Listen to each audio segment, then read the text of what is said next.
Hello there, beautiful people. Happy 2017.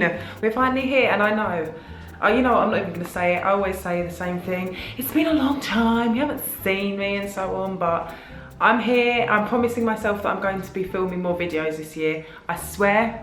And I know you've heard me say that before, but I genuinely am going to be making more videos. Let me first of all explain where I've been. So you know that I've been living in Dubai. I've moved out here, and yeah, I've been teaching.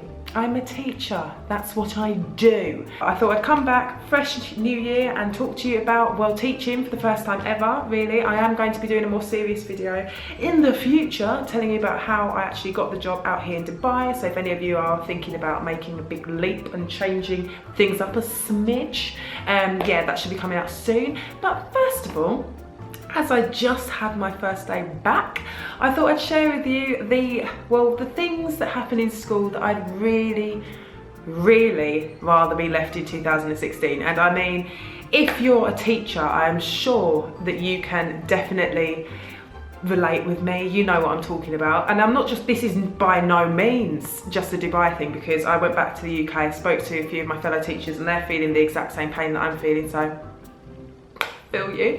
But it's not just for teachers, it's for students, maybe not just my students around the world, globally. Maybe you could take this as maybe, like, I don't know, a hint to stop. Like, please stop, because it's really irritating, and I'm sure a few of you parents can relate as well. So let's all have some fun and go through the annoying things I've been through in 2016 that I want to stop. Let me just have a little drink first.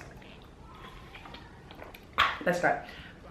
Number one on the list, water bottle flipping. I don't know who created this trend, but seriously, there's nothing more annoying than the sound. Like, it's actually become a bit of a problem for me. Like, the sound of things being thrown sends, like, I get a pain in my chest, like a sincere pain in my chest every time I hear a bottle flip. Legitimately, it's so annoying. Like, and not only that, it's a hazard, because I'm sure that classrooms around the world have got random puddles in the middle of the floor, on the desks, because of this, because people don't even bother to screw up the lid. Just don't do it. Don't do it. Number two, I never thought that a dance move, like a singular dance move, a one count, could cause me so much pain and frustration as this. But I've never known something to escalate to a point where it just shouldn't. Dabbing. Like, I'm not joking. This is how seriously I take it. Within the first week of me working at this new school, I had to go onto Bitmoji to get a picture of myself dabbing, because I refuse to dab myself. Picture of myself dabbing, so that I could use this image in class in every single one of my PowerPoints, just to let everyone know that Miss Davina, because that's what I'm called here, yeah, not misdemeanor, literally Miss Davina. Miss Davina is not okay with dabbing. Like, the thing is, it wouldn't bother me as much if it was just confined to, like, real joyous situations, because I mean, who doesn't want to dance with joy? But seriously, it's reaching the point where I feel like I need to get people to do an essay. Like, you write an essay explaining to me what justified that dab. Was it sorrow, joy, humiliation, an uncontrollable need to go to the lavatory? I don't know, but it seems like within, like, the first 5 minutes of every lesson, someone gets this feeling over their body where they can't help but just do some form of angle that I don't feel comfortable with, and it really grinds my gears. So yeah, dabbing, cut it out. Like, seriously, done. It's done. It's done. Right, moving on. I mean, I'm all for the animals. I love an animal. I do. I don't mind a dog. I don't mind a puppy, and so they're both from the same species. But like, I don't mind animals. And I was sad. I was sad as everyone else when I saw that Harambee died. Like, I'm not being sarcastic. I was legitimately upset. I was as upset as everyone else. But I don't understand how the name Harambee, however you pronounce it, is still being spoken about in every one of my lessons. I mean, this will come up in at least one piece of creative writing in every single class that I teach. No word of a lie. No. It's very difficult with this expressive face of mine to not show the internal anguish and utter fury that takes over me whenever I hear that gorilla's name. And I blame, for once, I'm not one to point fingers, but I blame America for this. There, I said it. I mean, the fact that in the recent presidential election, people were actually voting for this gorilla makes me think that somehow this has been continued by you guys, and you need to make this stop before I go absolutely insane. I don't know, I can't really like tell you the exact motivation for this one because I'm not 100% sure myself. I don't know whether it's jealousy. I'm pretty sure jealousy plays like a huge part in it. Going back in time to when I was, say, 14 years old, I had my hair slicked back. I did my own eyebrows, which was an interesting decision of mine that I'm definitely rethinking now as I get older.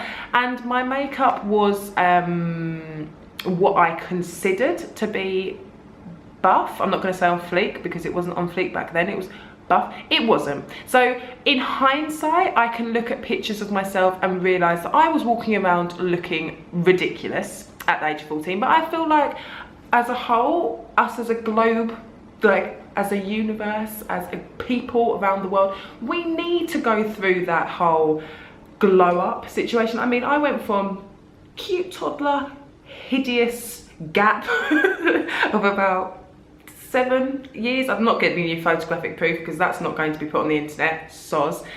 Going on to kind of growing into my features perhaps, but then also having the control over my hair and my eyebrows, which I praise the Lord every single day that they managed to grow back, because at one stage they were literally like that. And I've got photographic proof. So don't test me on that. Bad eyebrows, bad makeup, awful hair. But I was 14, and at 14 you can't be looking amazing. But apparently you can. Apparently now it's acceptable for 14-year-old girls to be contoured to the nines, looking about 24, my age, and it's like, what? Now to be completely fair, in my new school I haven't actually seen that much thick makeup in school. However, I did go to a concert. I definitely got the sense as soon as I walked into the concert that I was one of the oldest people there, which was an experience that I haven't experienced before, and it was quite depressing. I won't tell you a lie. And there were a lot of young people there, and I couldn't really gauge their age until I heard them speak, and then I was like, why am I here? Was my need to see Major Lazer that intense that I'm here? The point is, your makeup looks amazing, but be fair to us older people that have had to go through the struggle and either just chill out, be a child for a bit, or smudge it. You know, mess up your eyebrows, do something, make it fair. We've got to all start on a kind of level playing field. You need to go through the struggle, so mess it up a bit. You know, just shake it up. Shake it up. Because to be honest, you need to. Because, yeah, otherwise what are you building up to? I mean, when you get to my age, you're going to be like, oh, I've reached my peak about 7 years ago, and now I just look like a foot. So, no, you won't look like a foot, but it doesn't get much better when you, yeah. Anywho, moving on.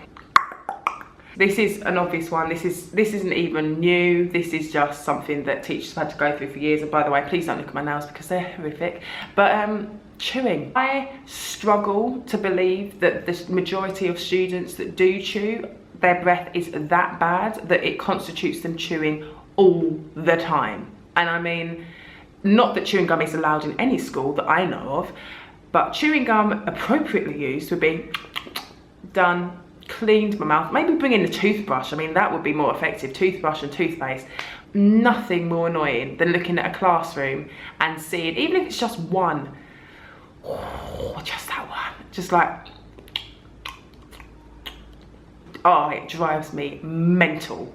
And the joke is, as a student, I was annoying. I know from looking back at myself, hindsight, I must have been horrible to teach. Like, I talked all the time, I was laughing all the time, I was making jokes, I was drawing on tables, I was just being a nuisance, an utter nuisance. And I used to chew gum occasionally. I wasn't that much of a gum chewer because, you know, oral hygiene was on flick, but still. From the flip side, being that one person in front of a sea of like 30, you really can see just how annoying it is. And I apologise to all my teachers at my previous school when I was in school. I guess it's just karma really, isn't it? An endless karma. But yeah, I mean, this was more just a ranting video. I like to rant, as you can probably tell if you follow me on Snapchat, which you should follow right now. But yeah, that's what I'm hoping in 2017 we can leave behind, because as a teacher, and I'm sure I'm speaking for a lot of people, it's pretty irritating. But anyway, I hope you all have an amazing 2017. To all my teachers, please write below anything that's been driving you mental in 2016 that you would also want to leave behind. Parents, feel free. Students, if you know there's something that's winding your teachers up, please feel free to share. And just in general, leave me some comments, let me know what you want to see, because as I said, my New Year's resolution is to post once a week, so you'll hopefully be seeing my mug a lot more. Anyway, it was lovely to see you all, and I'll hopefully see you very soon. Bye bye.